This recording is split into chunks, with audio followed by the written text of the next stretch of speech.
Sobat listener, buah jatuh tidak jauh dari pohonnya ya. Nah, pepatah ini juga melekat tentunya di Eric Horace.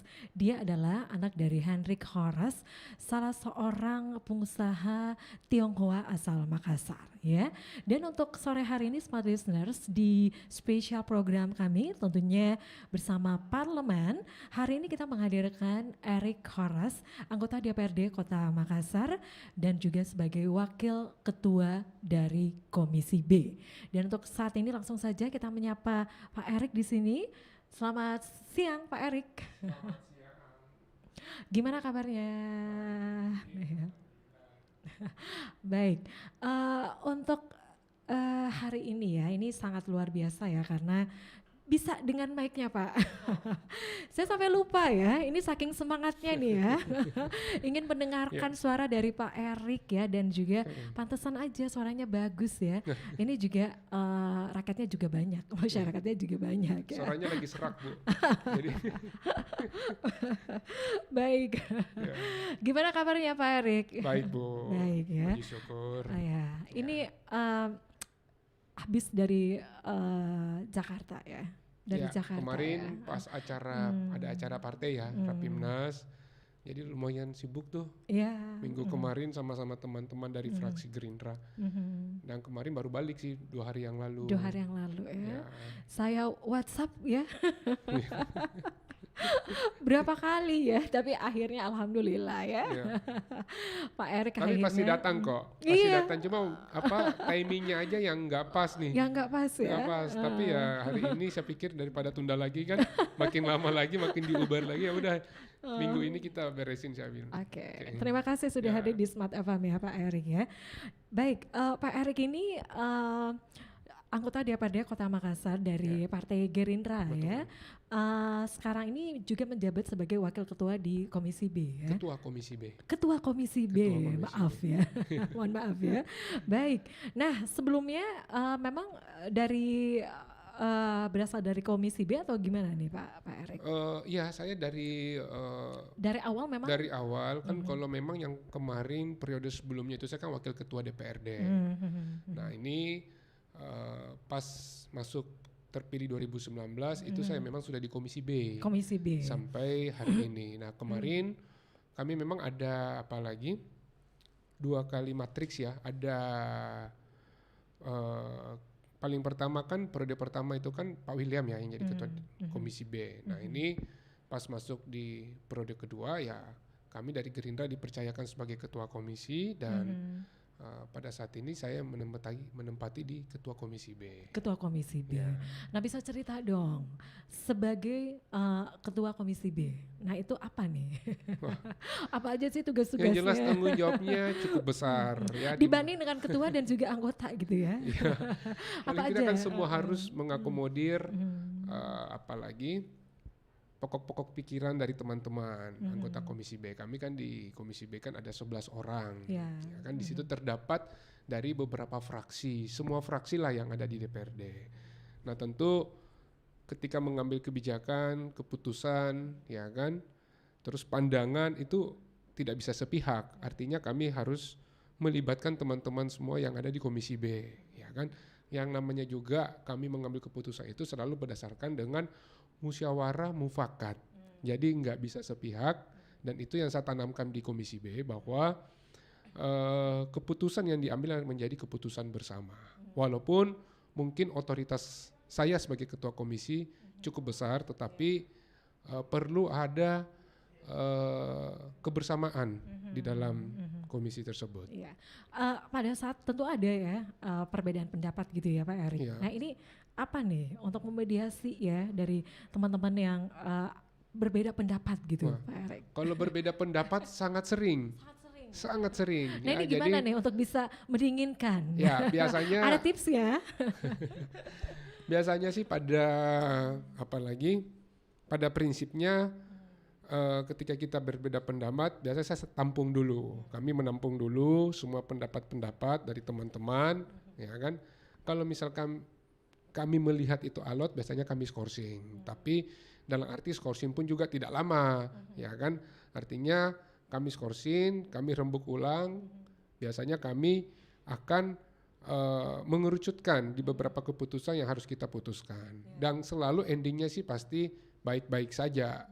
Karena berbeda pendapat menurut saya itu bukan hal yang biasa ya. Apalagi kami dari beberapa fraksi ya, tentu punya kepentingan politik. Yang namanya juga parlemen ini kan diduduki oleh partai-partai politik. Ya kan, yang paling pertama pasti punya kepentingan politik. Yang kedua tidak terlepas yaitu untuk kebaikan masyarakat Kota Makassar. Nah, kalau misalkan ada salah satu masyarakat yang merasa dirugikan atau salah satu pihak yang merasa dirugikan, tentu kami juga sudah berkomitmen di Komisi B bahwa ketika ada masyarakat luas atau masyarakat Kota Makassar yang dirugikan, maka tentu kebijakan kami harus membela masyarakat. Seperti itu.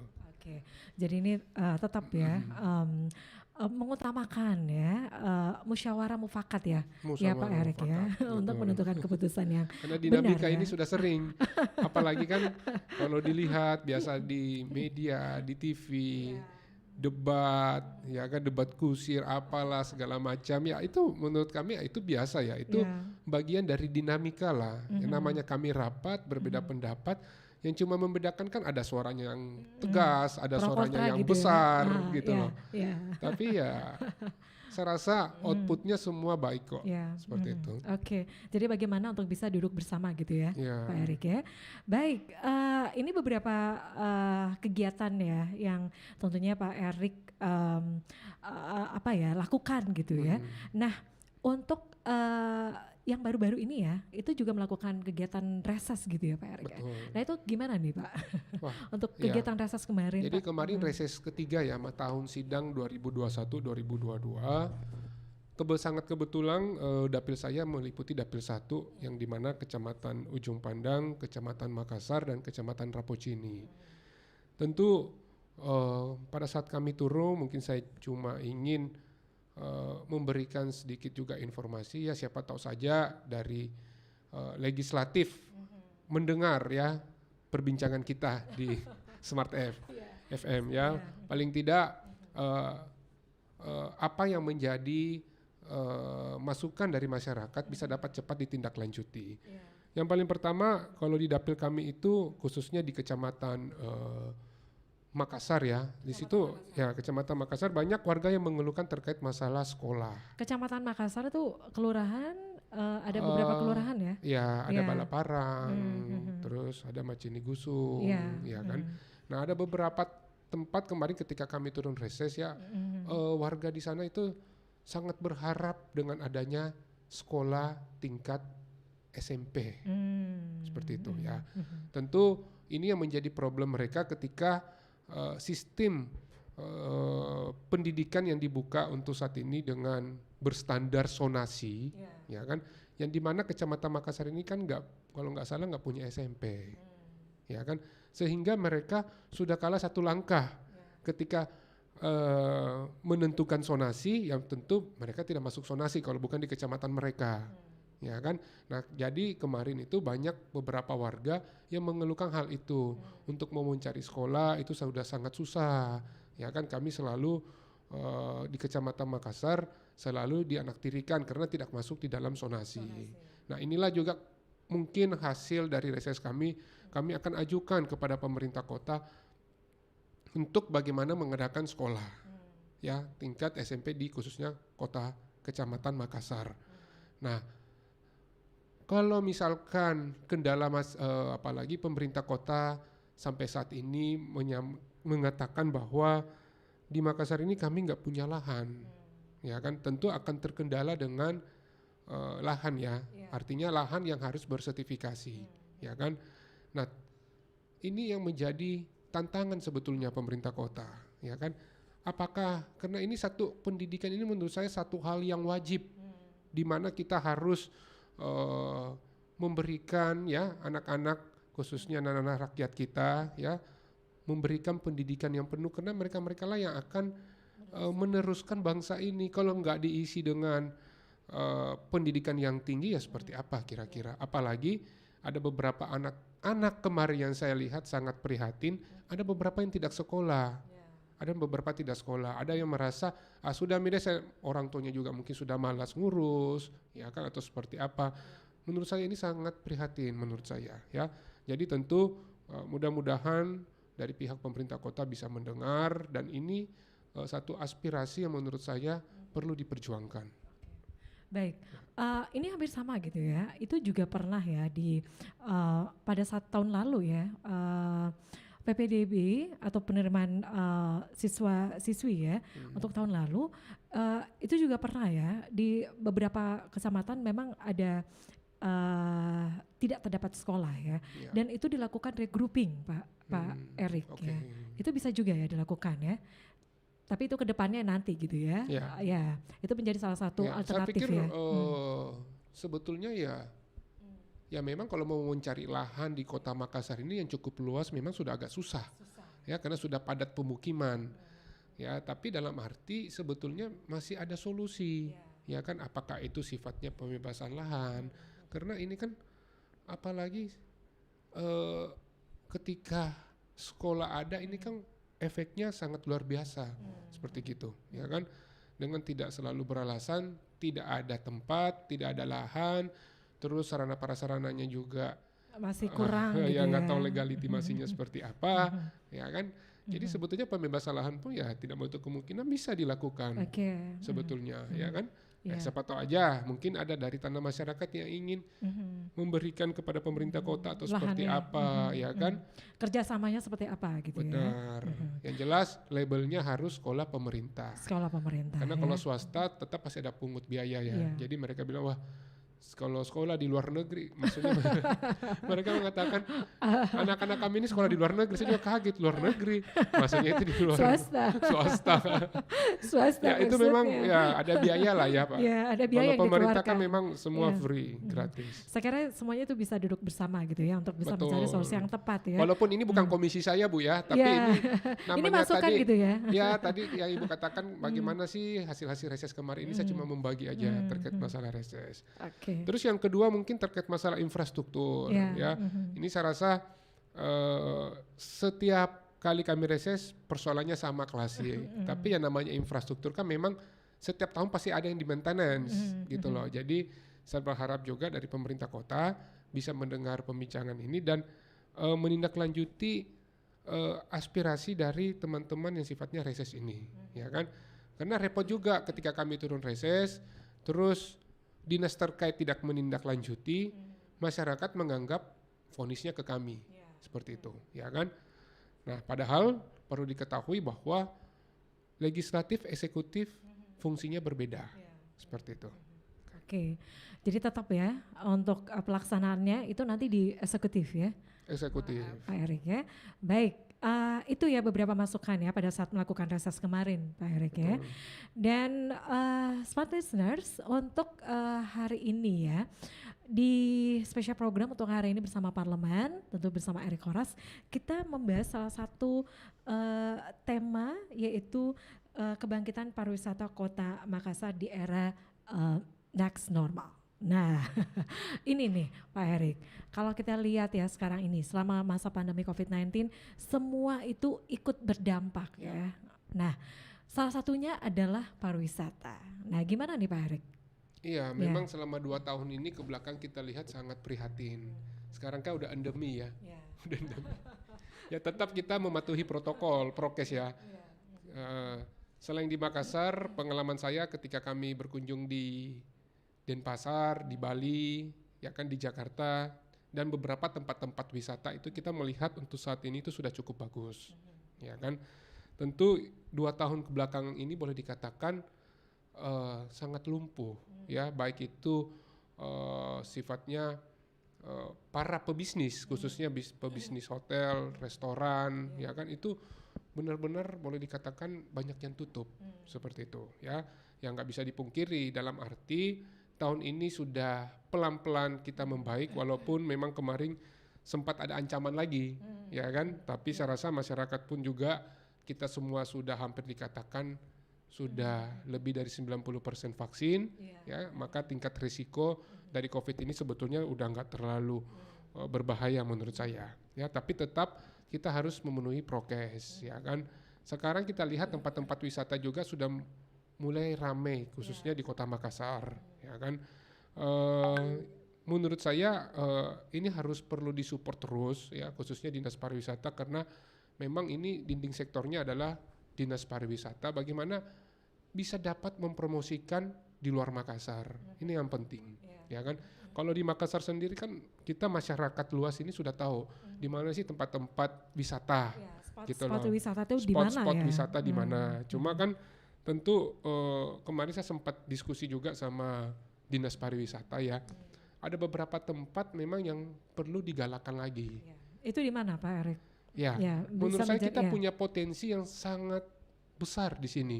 Sebetulnya Makassar ini tidak kalah dengan Bali menurut saya. Kita berada di pesisir pantai, sedangkan Bali juga berada di pesisir pantai walaupun dia punya gunung. Kalau kita gunungnya di Maros. Ya itu nggak apa-apa, tapi artinya kita punya potensi bahari yang begitu luar biasa, karena ada Losari, ada Tanjung Akarena, terus ada CPI lagi yang baru, CPI juga ada ya. terus ada Pantai Biru, Tanjung Bayam, ya kan begitu banyak gitu ya. loh yang harus kita memang perlu galakan. Artinya sarana dan prasarananya harus ditunjang, ya kan. Bukan hanya sekedar orang ke pantai berenang terus pulang. Kalau kita melihat mencermin, ada beberapa yang di Bali kayak misalkan Nusa Dua, ya kan, punya pesisir pantai yang bagus. Tapi mereka punya juga beberapa objek wisata misalkan water sport dan segala macam, ya kan.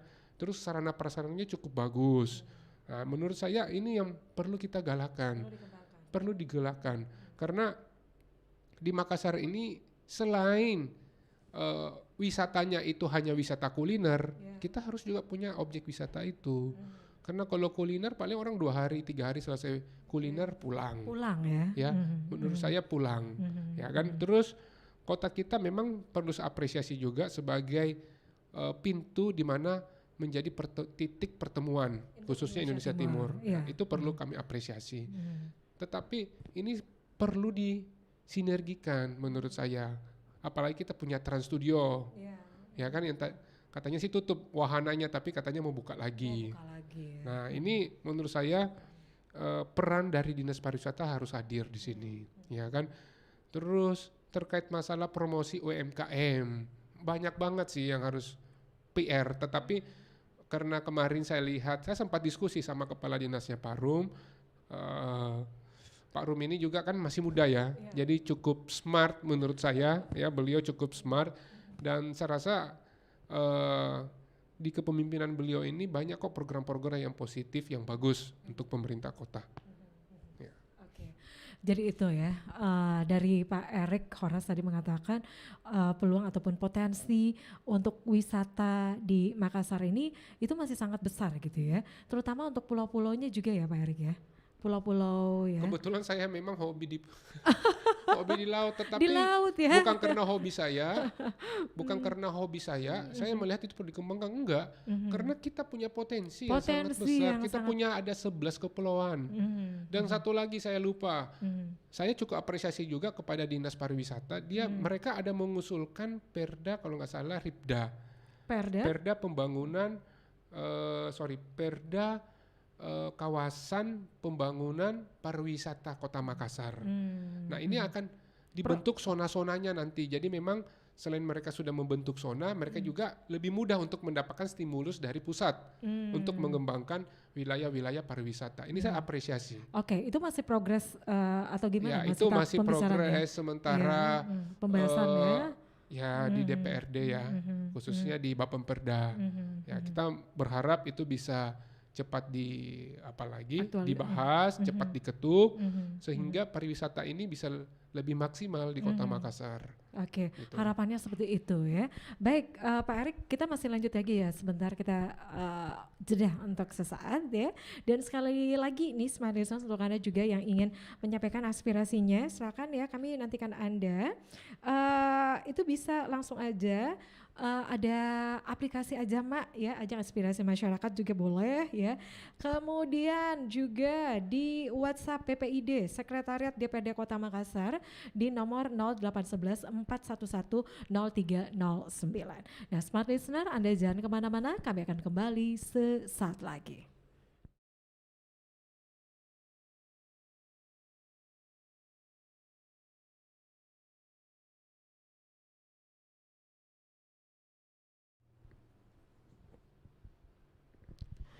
Ya, terima kasih Smart Listener. Anda masih bersama kami di spesial program untuk hari ini, masih bersama Parlemen ya.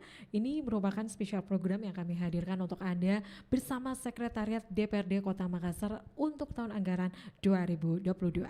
Dan kita masih ngobrol nih bersama dengan anggota DPRD Kota Makassar dari Partai Gerindra, dan juga beliau merupakan ketua dari Komisi B ya, Pak Erik Horas. Kita lanjut lagi nih ya. Seperti yang diinformasikan oleh Pak Erik tadi ya, bahwa untuk peluang ataupun potensi wisata di Makassar ini sangat besar ya. Terutama nih untuk melirik juga nih pulau-pulau ya Pak Erik ya. Ya gimana nih untuk peluang berkembangnya wisata untuk pulau-pulau di Makassar nih Pak Erik? Menurut saya sangat berpotensi sekali ya. Karena kita di Makassar ini punya 11 kepulauan. Walaupun memang ada beberapa pulau yang cukup padat pemukiman ya, nggak usah jauh-jauh deh, kita ke Samalona aja ya kan. Dan rata-rata apalagi pengunjung yang datang di Makassar itu rata-rata itu destinasinya ke pulau juga. Setelah mereka kuliner, mereka bisa wah di mana pulau yang bagus sih di sini gitu loh. Yang paling dekat kita nggak usah ngambil jauh-jauh, kita ngambil Samalona ya. Samalona itu menurut saya sangat berpotensi. Kenapa bisa ya? Ini mungkin tidak didapatkan dari pulau-pulau yang lain ya. Kita jarak tempuh yang tidak terlalu jauh dari Makassar ke Samalona hanya butuh kurang lebih 10 sampai 15 menit naik speedboat ya. Kita sudah mendapatkan sangat luar biasa terumbu karang di sana. Ya kan? Kita sudah melihat kondisi air yang sudah sangat jernih. Ya kan? Jadi menurut saya ya kenapa sih nggak digalakin gitu loh. Ya kan? Kenapa sih sarana prasarannya nggak diperbaiki gitu loh ya, walaupun memang di situ ada menjadi tanggung jawab provinsi dan pemerintah kota ya, berkolaborasi lah, berkoordinasi lah ya kan, kira-kira membuat sarana dan prasarana yang cukup bagus. Terus jadi kita punya satu pulau yang cukup bagus juga yang namanya Pulau Lanyukang, pulau terakhir terluar dari kota Makassar. Itu sangat luar biasa ya. Beberapa teman yang kami selalu bawa ke sana, ketika melihat itu mereka wow gitu loh, melihat bagus banget ya pulaunya seperti itu, airnya jernih banget gitu, bisa sampai kita dari atas itu kalau lihat ke bawah terlihat terumbu karangnya segala macam seperti itu. Cuma memang ya seperti tadi saya katakan perlu ada apalagi pembenahan ya, perhatian lah ya terkait masalah sarana dan prasarananya. Bagaimana orang berwisata di sana itu nyaman.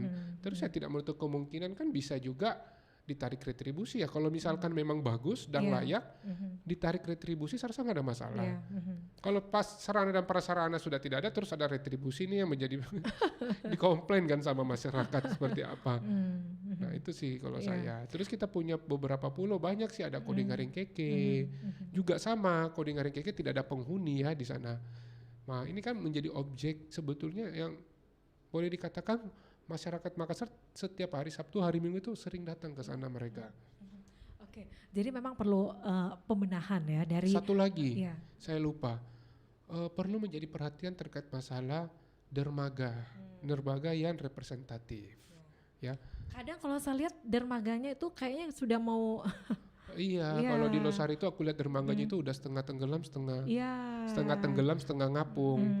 Begitu jadi datang badai sedikit langsung kejebur hilang. Jadi ya ini perlu pembenahan ya. Perlu perhatian gitu loh. Oke, jadi ini ya Pak Erik, potensi wisata untuk pulau-pulau ini juga sangat besar untuk dikembangkan ya. Terutama juga bagaimana mengajak warga setempat ya di pulau tersebut. Betul. Ya. Untuk bagaimana mereka juga bisa diberdayakan ya Pak Erik ya. Jadi yang paling pertama mungkin menurut saya perbaikilah dulu sarana prasarananya, ya kan. Lalu lakukanlah promosi di luar gitu. Promosi di luar ya? Ya artinya di luar Makassar lah ya. Kalau Makassar sendiri ya memang butuh promosi. Tapi kalau misalkan kita promosiin di daerah-daerah lain, misalnya kita masuk ke Jawa, Iya. ke Bali, ya kan, terus daerah timur, ya kan, ada objek-objek yang memang bisa diangkat gitu loh. Jangan sampai memang promosinya ada, tetapi begitu datang di sini dilihat sarana prasarananya seperti itu ya langsung kan down. jadi celahan gitu loh. Itu Maksud langsung saya down, ya? harus berimbang, harus berimbang. Dari kesiapan SDM-nya sendiri gimana Pak Erik? Tadi untuk kesiapan infrastruktur ya, itu tidak apa-apa ya untuk Ya. mengait juga pihak ketiga gitu ya. Ya Kira-kira Pak Erik? kalau misalkan mau di pihak ketiga kan sebetulnya tidak menutup kemungkinan bisa ya. Yang penting selama memenuhi syarat dan aturan. Oke. Kemudian Daripada untuk terbengkalai seperti ini kecuali ada dari dinas terkait yang greget gitu loh, mau bikin ini, Aduh, bikin gimana ini, nih, gitu ya. loh ya. Tapi kalau ya. misalkan lebih nyata, lebih real di pihak ketiga kan dan apalagi kontribusi PAD-nya lebih jelas, ya kenapa tidak, dan sesuai dengan aturan yang ada. Jangan repot kalau nggak sesuai aturan gitu loh. Oke. Dan untuk SDM-nya juga, ini yang terpenting ya Pak Erik ya. Betul. Pelatihan gitu kan ya. Tepat sekali. Oke, baik. Dan dalam waktu dekat ini ya Pak Erik, Makassar itu akan menggelar salah satu event juga di bulan September ya, F8. Nah, apakah ini juga sebagai awal untuk kebangkitan perekonomian Kota Makassar khususnya di sektor pariwisata ini Pak Erik? Ya tentu menurut saya. Karena F8 ini menjadi agenda tahunan ya kalau saya lihat ya. Dia berdiri secara mandiri, terus saya melihat F8 ini mengayomi semua UMKM yang ada di Kota Makassar. Jadi semua potensi-potensi UMKM itu semua masuk di F8 ini, ya kan? Dan saya melihat promosi yang sangat luar biasa, bukan hanya di Indonesia, tetapi hampir dikatakan di seluruh dunia, ya kan? Biasanya ada keterwakilan dari duta-duta besar yang datang ke sini. Dan perlu kami apresiasi bahwa F8 ini bukan hanya kuliner yang ditampilkan, tetapi begitu banyak hal-hal yang memang yang bisa diperlihatkan ke negara luar. Baik itu budaya-budaya yang ada di Kota Makassar, tari-tarian, Seni terus gitu ya. seni. Ya, Seperti jadi itu. bukan hanya kuliner ya, kemudian histori dari Kota Makassar ya. Kemudian ada banyak hal lainnya yang bisa diperkenalkan dari Kota Makassar ya. Sayang sekali kita terbatas ya, dan saya juga ingin mengucapkan selamat nih untuk Pak Erik ya. Ternyata di sela kesibukannya sebagai anggota DPRD Kota Makassar sebagai Ketua Komisi B, ternyata beliau juga dikenal sebagai atlet jet ski internasional ya. Kayaknya ini perlu sesi tersendiri nih Pak Erik ya. Dulu, sekarang karena udah faktor umur Itu udah berkurang gitu ya. udah berkurang. Kita lebih bagus mendidik anak-anak yang Iya. baru lah, ya kan? Anak-anak muda. Tapi ya Udah kedepannya mulai gantung handuk ini kita. berbangga lah ya dengan Pak Erik ya. Oke. Terima kasih. Baik, apa yang kita sampaikan untuk hari ini juga menjadi menambah wawasan kita, menambah insight kita ya, khususnya untuk sektor pariwisata di Kota Makassar ya. Sekali lagi terima kasih Pak Erik Terima Horas. kasih Bu. Sehat-sehat ya Pak Erik ya. Amin. Baik, dan smart listener, demikian untuk perbincangan saya bersama Erik Horas, anggota DPRD Kota Makassar dan juga ketua dari Komisi B DPRD Kota Makassar. Dari lantai 3 Gedung Tribun Timur Makassar, saya Mirza Arianti pamit dan juga ada Bapak Erik Horas di sini. Kami pamit, selamat sore dan sampai jumpa. Bye-bye.